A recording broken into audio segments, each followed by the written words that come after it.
Marriage is not a place to stand up for your rights. Now, I know that's a conflict for a lot of single people because you've been having to stand up for yourself because there wasn't nobody else there to stand up for you, right? But now you're saying, God, that when I get married, it's not about me no more. That I can't stand up for my right. That I can't fight for what I believe in. It says marriage is a decision to serve the other. So that means it's not just some deal I made, some type of financial agreement I made with somebody. It's not just some type of convenient thing I did. It's not just something I do because somebody fulfills me. Amen. Marriage is a decision to serve each other, whether it's in bed or out. Amen. Amen. Verse 7, Paul says, sometimes I wish that everyone were like me. A simpler life in many ways. And if you really look at that thing, you think about when you were single, you had issues, I'm sure, like everyone, but life seemed to be a little simpler because it was just you. Hopefully it was you and God.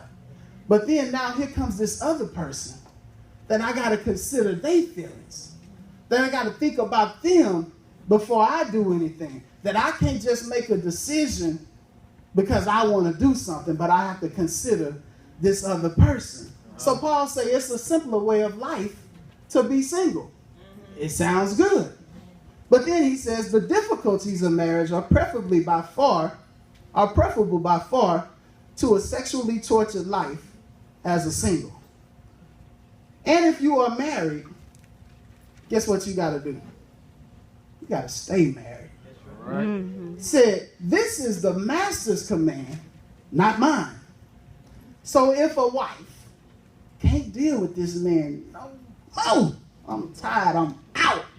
If you say, I'm gone and I'm leaving my husband, guess what you got to do? It says she must either remain single or else. Now you just left. But it says you must remain single or else come back and make things right with him. That's a hard one to swallow because he did me dirty. That's why I left.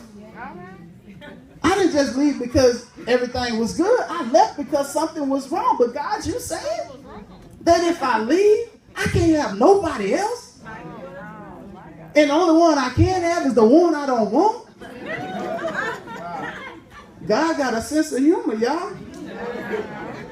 But I think we made vows, not just to that person we was marrying, but we also made them to who? We also made them to God. And men, guess what? We ain't off the hook. It says, and the husband has no right to get rid of his wife. So just because she nagging you nonstop about something you know you weren't going to do anyway, that don't mean that we get to leave. Amen? It means that if I leave, I can stay single or I got to go back. It says, for the rest of you who are in mixed marriages, I ain't talking about black and white and nothing like that. It's talking about Christians who are married to non-Christians. We have no explicit command from the master. Because you know he was wrong. Marrying that man or that woman that wasn't no Christian. Amen? It says we have no explicit command from the master, so this is what you must do. They got instructions for everybody. Nobody's off the hook. You don't get to decide if the word has decided. Amen? It says if you are a man with a wife who is not a believer, but who still wants to live with you, you must leave and keep her. Hold on to her. Amen. If you are a woman with a husband who is not a believer, but he wants to live with you, guess what? Hold on to him. So what's that mean? I got to hold on. But the only way I'm going to make it is if I use this other hand and hold on.